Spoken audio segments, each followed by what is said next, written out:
Si on conçoit un système avec une récompense pour l'agriculteur, vous verrez que tout le bien qu'on peut observer dans l'adoption de pratiques respectueuses de l'environnement.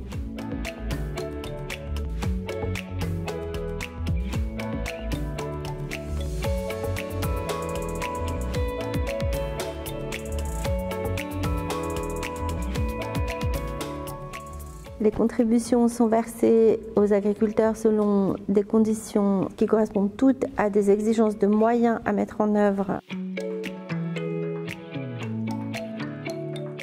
J'ai pris l'exemple de la biodiversité. Si vous mettez une haie, par exemple, on va vous compenser déjà le coût de l'installation de la haie. C'est ce qu'on appelle un investissement. On va partiellement compenser ce coût, à la fois dans l'achat des arbres et dans le travail que ça peut occasionner. Et ensuite, annuellement, vous allez être compensé pour la surface agricole en moins que vous avez retirée de votre exploitation et partiellement pour l'entretien de cette haie, le travail que ça peut représenter. En Suisse, on a fait une grande transition dans notre politique agricole au début des années 90 et on a ancré ce principe du paiement pour prestation dans le changement de la Constitution qui a eu lieu en 1996. La mission première, c'est de produire de l'alimentation et là on a reconnu dans la Constitution son rôle de produire aussi des services comme la protection des ressources naturelles, comme l'eau par exemple ou la biodiversité. Changer leurs pratiques agricoles, déjà en adoptant massivement les bonnes pratiques agricoles de base, qui sont un socle nécessaire au paiement de toutes les contributions. Ils doivent adapter, faire des rotations. La monoculture de maïs, par exemple, n'est pas possible.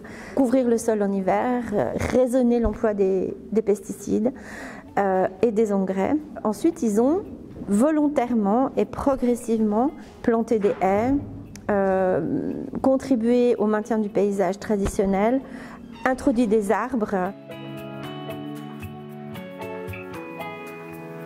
Maintenant qu'on a 25 ans de recul, ce qu'on peut dire, c'est que sur l'engagement des moyens, les agriculteurs ont répondu présent, mais l'impact des pratiques agricoles intensives, donc notamment l'emploi trop fort d'engrais azotés et de pesticides, ça contribue notoirement à la baisse du nombre d'insectes. Du coup, la chaîne trophique n'est pas là pour les oiseaux.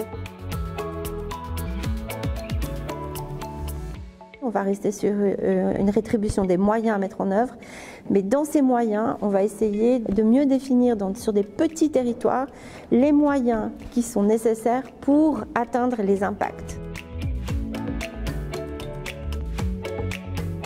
Les moyens, on les engage sur une année. Donc on peut contrôler l'usage des fonds publics sur une base objective et sur une année. La réponse biologique, elle peut prendre 20 ans.